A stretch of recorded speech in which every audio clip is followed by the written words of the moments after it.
جس کے ذریعے اس کو خوراک پہنچتی رہتی ہے، اور اس کو اگر ماں کے پیٹ سے باہر آنے کے بعد ہوا نہ ملے تو زندہ نہیں رہ سکتا، مگر وہاں زندہ رہا۔ اگر کوئی رب تعالیٰ کی قدرت کو سمجھنا چاہے تو سمجھنا آسان ہے۔ فقہائے کرام فرماتے ہیں کہ رحم میں بچہ بند ہوتا ہے، کوئی سوراخ نہیں ہوتی، مگر فرشتہ روح پھونکنے کے لیے وہاں بھی پہنچ جاتا ہے، سبحان اللہ۔ اور کئی بچے ماں کے پیٹ ہی میں مر جاتے ہیں، جان نکالنے والا بھی وہاں پہنچ جاتا ہے۔ فرشتوں کے لیے تو یہ دیواریں ایسی ہیں نا کہ جیسے پرندوں کے لیے ہوتی ہیں، دیکھیں کہ قبر پہ کتنی مٹی ڈالی جاتی ہے، ابھی لوگ وہیں کھڑے ہوتے ہیں کہ تو عاد روح فی جسدی، اس کے روح اس کی وجود میں لوٹائی جاتی، اتنی مٹی ڈالنے کے باوجود فرشتے روح لے کر پہنچ جاتے ہیں۔ منکر نکیر بھی سوال جواب کے لیے پہنچ جاتے ہیں علیہ السلام، یعنی کہ سوال کرتے ہیں من ربک من نبیشک ما دینک۔ امام بخاری رحمہ اللہ تعالیٰ نے بخاری شریف میں باب قائم کیا نا، ان المشط یسمہا خفق النعالی، بے شک معیشت جوتوں کی کھنکھناہٹ بھی سنتا ہے، یعنی جب لوگ دفن کرنے کے بعد واپس آتے ہیں ان کے جوتوں کی آواز سنتا ہے۔ تو فرشتوں کے لیے مٹی دیواریں ہوا کی طرح ہیں جیسے ہوا پرندوں کے لیے۔ فرمایا وجعل لکم السمع، بنائے اللہ تعالیٰ نے تمہارے لیے کان جن کے ساتھ تم سنتے ہو، والابصار، اور تمہارے لیے آنکھیں بنائیں جن کے ساتھ تم دیکھتے ہو، والافئدہ، اور دل بنائے، یعنی افئدہ ہو فؤاد ان کی جمع ہے، تمہارے لیے دل بنائے جن کے ساتھ تم سمجھتے ہو۔ اللہ تعالیٰ کے علاوہ یہ چیزیں اور کون دے سکتا ہے، اور بہت تھوڑا تم شکر ادا کرتے ہو۔ سورۃ سبا میں بھی ہے نا وَقَلِيلٌ مِّنْ عِبَادِيَ الشَّكُورُ، بہت تھوڑے بندے ہیں جو شکر ادا کرنے والے ہیں۔ اللہ تعالیٰ سب کو شکر گزار بنائے، ہم سب کو، ہماری نسلوں کو بھی نا۔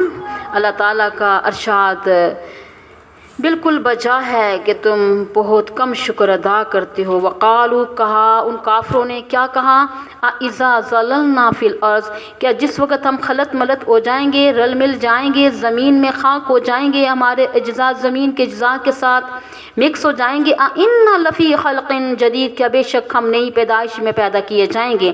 یعنی ان کے لیے یہ بڑی عجیب چیز تھی کہ ہڈیاں بوسیدہ ہو جائیں گی، انسان زمین میں مل جائے گا، ختم ہو جائے گا، دوبارہ زندہ ہوگا۔ تعجب کے بارے پوچھتے ہیں من یحیی العظام وہی رمیم، سورہ یاسین میں ہے نا، کون زندہ کرے گاڑیوں کو حالانکہ یہ بوسیدہ ہو چکی ہوں گی۔ اللہ تعالیٰ نے فرمایا قل یحیی الذی انشأها اول مرہ، آپ کہہ دیں کہ ان کو وہ زندہ کرے گا جس نے ان کو پہلی مرتبہ زندہ کیا۔ پہلی مرتبہ زندہ کرنے کا تو تم بھی انکار نہیں کرتے، اپنی خلقت کا انکار بھی نہیں کر سکتے۔ فرمایا بل ہم بلقاء ربہم کافرون، بلکہ وہ اپنے رب کی ملاقات کے منکر ہیں۔ کہتے ہیں کوئی قیامت نہیں ہے، جو آدمی قیامت کا منکر ہوگا اس میں نیکی کا جذبہ پیدا کیسے ہو سکتا ہے، نہ برائی سے بچنے کا جذبہ ہوگا۔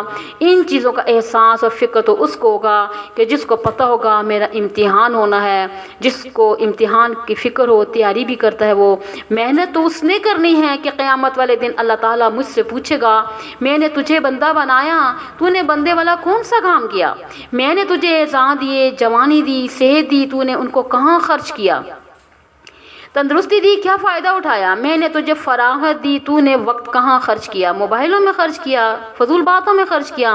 میں نے ان سوالوں کا جواب دینا ہے، پھر تیاری بھی کرے گا۔ دیکھو یہ سب اللہ تعالیٰ کی نعمتیں ہیں، اگر وہ چھین لے تو ان کو کون روک سکتا ہے، اور دنیا کی کوئی طاقت یہ نعمتیں دے بھی نہیں سکتی۔ لہذا ہر وقت اللہ تعالیٰ کا شکر ادا کرنا چاہیے۔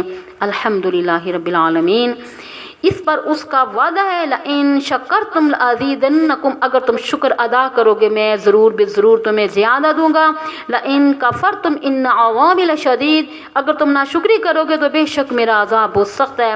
صحیح معنی ہے کہ ہم اللہ تعالیٰ کا شکر ادا نہیں کر سکتے، اور اس کی نعمتیں بے شمار ہیں۔ ہم یہ جو سانس لیتے ہیں، جس سے دن رات ہماری نفس چلتی ہے، ہم تو اس کا شکر ادا نہیں کر سکتے، حال یہ ہے کہ ہمیں اس نعمت کا احساس ہی نہیں ہے۔ اللہ تعالیٰ فرماتے ہیں قل، آپ فرما دیجیے یتوفاکم ملک الموت الذی وکل بکم، جان نکالتا ہے تمہاری موت کا فرشتہ جو مسلط کیا گیا تم پر، ثم الی ربکم ترجعون، پھر تم اپنے رب کی طرف لوٹائے جاؤ گے۔ اللہ تعالیٰ نے یہ کام اسرائیل علیہ السلام کے سپرد کیا، اس محکمہ کے انچارج ہیں اور ان کے ماتحت بے شمار فرشتے ہیں، لیکن موت کے وقت کا کسی کو علم نہیں ہوتا، عین موقع پر اللہ تعالیٰ کا حکم ملتا ہے وہ جان نکال لیتے ہیں۔ اور اس میں نہ وہ کوتاہی کرتے ہیں نہ ان سے بھول چوک ہوتی ہے، ایک لمحہ کی بھی تاخیر نہیں ہوتی۔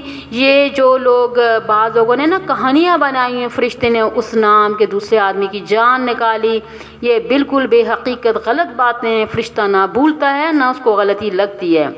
اللہ تعالیٰ فرماتے ہیں وَلَوْ تَرَىٰ، اور اگر آپ دیکھیں اِذِ الْمُجْرِمُونَ نَاكِسُو رُءُوسِهِمْ، جس وقت مجرم جھکائے ہوئے ہوں گے اپنے سروں کو، عند ربہم، اپنے رب کے سامنے، اور کہیں گے ربنا ابصرنا، اے ہمارے پروردگار ہم نے دیکھ لیا، وسمعنا، اور سن لیا ہم نے، فرجعنا نعمل صالحا، پس ہمیں لوٹا دے دنیا کی طرف تاکہ ہم اچھے عمل کریں۔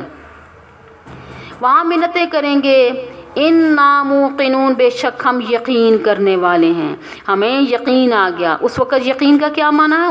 یعنی اس وقت یقین کوئی فائدہ نہیں دے گا، اب یقین کرو کہ اچھے عمل کرو، برائیوں سے باز آ جاؤ، اگلے جہاں افسوس کے سوا کچھ حاصل نہیں ہوگا۔ اور اپنے ہاتھ کاٹ کر کہیں گے وَيَوْمَ يَعُضُّ الظَّالِمُ عَلَىٰ يَدَيْهِ، جس دن کاٹیں گے ظالم لوگ اپنے ہاتھوں کو، یقول، کہیں گے یا لیتنی اتخذت الرسول سبیلا، کاش کہ میں پکڑتا رسول کا راستہ، یا ویلتا لیتنی لم اتخذ فلانا خلیلا، سورہ فرقان میں 28 آیت ہے، اے خرابی کاش کہ میں نے فلاں کو دوست نہ بنایا ہوتا۔ وَلَوْ شِئْنَا لَآتَيْنَا كُلَّ نَفْسٍ هُدَاهَا، اور اگر ہم چاہیں تو دے دے ہر نفس کو اس کی ہدایت، یعنی کہ سب کو ہدایت پر مجبور کر دیں، ان میں سے یعنی کہ برائی کا مادہ ختم کر دیں، جیسے فرشتوں کو اللہ تعالیٰ نے معصوم بنایا، اس طرح اگر وہ چاہے تو تمام نفوس انسانیہ کو، تمام نفوس جنات کو ہدایت دے سکتا ہے، ان میں کفر کا مادہ ہی نکال دے، لیکن ایسا کرے گا نہیں کیونکہ پھر امتحان ختم ہو جاتا ہے۔ اسی لیے فرمایا اگر ہم چاہیں تو ایسا کر سکتے ہیں، اور کر سکنا اور چیز ہے، کرنا اور چیز ہے۔ 15ویں پارے میں گزر چکا ہے وَلَئِن شِئْنَا لَنَذْهَبَنَّ بِالَّذِي أَوْحَيْنَا إِلَيْكَ، سورہ بنی اسرائیل آیت نمبر 86، اگر ہم چاہیں تو لے جائیں اس چیز کو جو وہی بھیجی اور ہم نے آپ کی طرف، اللہ تعالیٰ کی قدرت ہے، مگر نہ چھینی اور نہ چھینے گا۔ تو کرنا اور چیز ہے اور کر سکنا اور چیز ہے۔ اللہ تعالیٰ چاہے نا تو سب کو ہدایت دے سکتا ہے جبرن، لیکن اگر ایسا کرے گا تو اختیار ختم ہو جائے گا۔ اس انسان کو اختیار دیا ہے نا، وہ بتاتی رہتی ہوں کہ فمن شاء فلیؤمن ومن شاء فلیکفر، سورہ کہف کی آیت ہے۔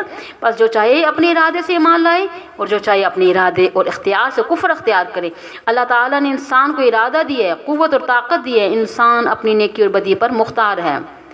تو 3 مسئلے اختلافی ہیں، سمجھ لیجئے کہ ایک ہے کہ اللہ تعالیٰ خلاف واقعہ بول سکتا ہے یا نہیں۔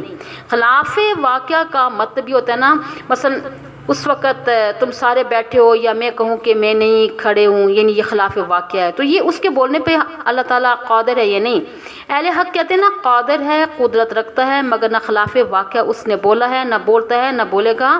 معتزلہ، خارجی، رافضی، بریلوی کہتے ہیں کہ رب کو ایسی قدرت ہی نہیں ہے۔ کہ نمبر 2 مسئلہ ہے کہ رب تعالیٰ مثلا ابو جہل، ابو لہب کو جنت میں بھیجنا چاہے تو بھیج سکتا ہے یا نہیں۔ اہل حق کہتے ہیں کہ بھیج سکتا ہے مگر بھیجے گا نہیں۔ اس نے فرمایا کہ جنت کافروں پر حرام ہے، مگر شیعہ، رافضی، خارجی، بریلوی، معتزلہ کہتے ہیں نہیں بھیج سکتا ہے، اللہ تعالیٰ کو اس پر قدرت ہے۔ نمبر 3 اختلافی مسئلہ یہ ہے کہ تیسرا مسئلہ مکان نظیر کا ہے کہ اللہ تعالیٰ حضرت صلی اللہ علیہ وسلم جیسی شخصیت پیدا کرنے پر قادر ہے یا نہیں۔ اہل حق کہتے ہیں قادر ہے، پیدا کر سکتا ہے، مگر نہ تو حضرت صلی اللہ علیہ وسلم کی نظیر اللہ تعالیٰ نے پیدا کیا اور نہ ہی پیدا کرے گا۔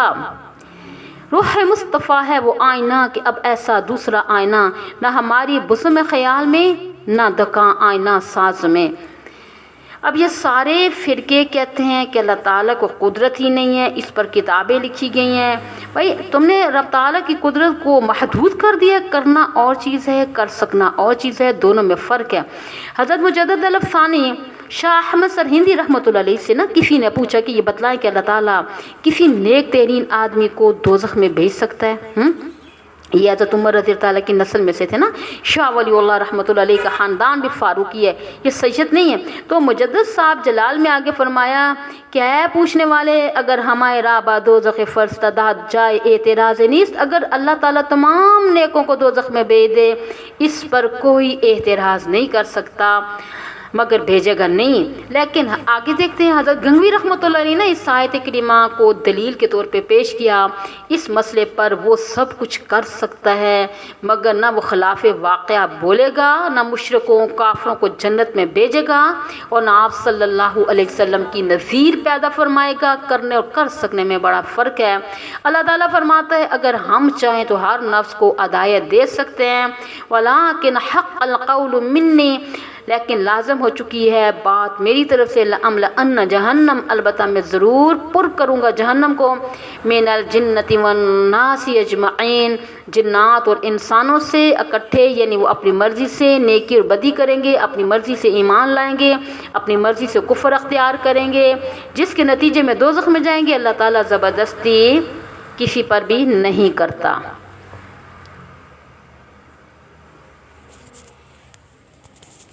وآخر دعوانا ان الحمد للہ رب العالمین۔